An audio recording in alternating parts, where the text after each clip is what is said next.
တောသားချဲပေါက် PSG ကတော့ Bruno အတွက်အလဲထက်ကမ်းလှမ်းမှုအကြီးစားကိုလှုပ်လိုက်ပါပြီ။ PSG အသင်းက United ရဲ့အားကိုးရတဲ့အသင်းကောင်းဆောင် Bruno ကိုအရယူဖို့အတွက်တကယ်ကိုမမောလောက်စရာကမ်းလှမ်းမှုတစ်ခုကိုလှုပ်ဆောင်လာခဲ့ပါတယ်။ဒါကတော့သူတို့အသင်းရဲ့အရေးချင်းရှိကွင်းတဲ့လူတွေဖြစ်ကြတယ်။ Vitinha နဲ့ Joao Neves တို့နှစ်ယောက်စလုံးကိုပေးပြီးတော့ Bruno နဲ့အလဲထက်လုပ်ဖို့အတွက်စူးစမ်းလာပဲဖြစ်ပါတယ်။ဒီလိုမျိုးထိပ်တန်းကစားသမားနှစ်ယောက်နဲ့ပြန်လည်ပြီးတော့လဲရမယ်အခွင့်အရေး United အတွက်တော့တကယ်ကိုဆုံးဖြတ်ရခက်ခဲစေမယ်ကိစ္စတစ်ခုပါပဲ။ဒီကမ်းလှမ်းမှုကိုလက်ခံသင့်သလားဆိုတဲ့မေးခွန်းအတွက်အဖြေကတော့တော်တော်လေးကိုစဉ်းစားစရာပါ။ Bruno က United ရဲ့ကွင်းထဲမှာမရှိမဖြစ်ခေါင်းဆောင်တဦးဖြစ်တယ်လို့အသင်းအတွက်ဂိုးဖန်တီးမှုနဲ့ဂိုးသွင်းယူမှုတွေမှာလည်းပဲအဓိကကြရသူပါ။ဒါမဲ့ Vitinha နဲ့ Neves တို့ကလူငယ်ကစားသမားတွေဖြစ်ကြပြီးတော့အနာဂတ်မှာ United ကွင်းလေကိုဆယ်စုနှစ်တစ်ခုစာလောက်ကိုတည်ငြိမ်အောင်ထိန်းချောင်းပေးနိုင်မယ်အရေးချင်းမျိုးရှိကြပါတယ်။ရေရှည်စီမံကိန်းရကြည့်မယ်ဆိုလို့ရှိရင်တော့ဒီအလဲထက်က United အတွက်အကျိုးမြတ်အများကြီးရှိနိုင်တာပါ။ဒါပေမဲ့ Bruno ရဲ့ Old Trafford ပေါ်မှာထားတဲ့တန်ရောစင်နဲ့သူ့ရဲ့လွှမ်းမိုးမှုတွေကိုတော့တခြားသူနဲ့အစားထိုးဖို့ဆိုတာခက်ခဲပါလိမ့်မယ်။ United အနေနဲ့လက်ရှိအောင်မြင်မှုကိုပဲအလေးထားမယ်ဆိုလို့ရှိရင်တော့ Bruno ဆက်ပြီးတော့ထိန်းထားတာကအကောင်းဆုံးဖြစ်မှာပါ။ဒါမဲ့အသင်းကိုအလုံးစုံပြောင်းလဲလုပ်ပြီးတော့လူငယ်ရင်းနဲ့ပြန်လဲတိဆောက်ချင်တယ်ဆိုလို့ရှိရင်တော့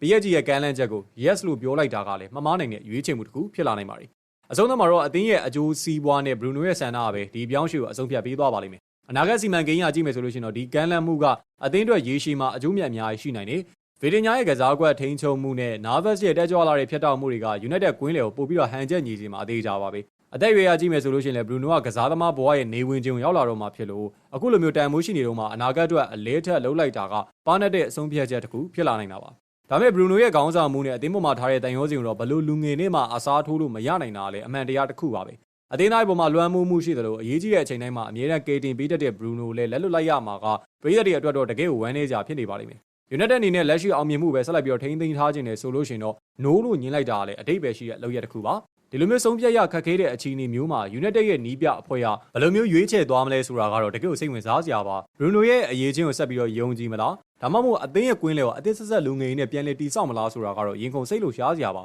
United ပရိသတ်တွေအနေနဲ့ကတော့ဒီသတင်းကိုကြားရတဲ့အချိန်မှာအတော်လေးကိုဝေခွဲမရဖြစ်နေကြတာအမှန်ပါပဲ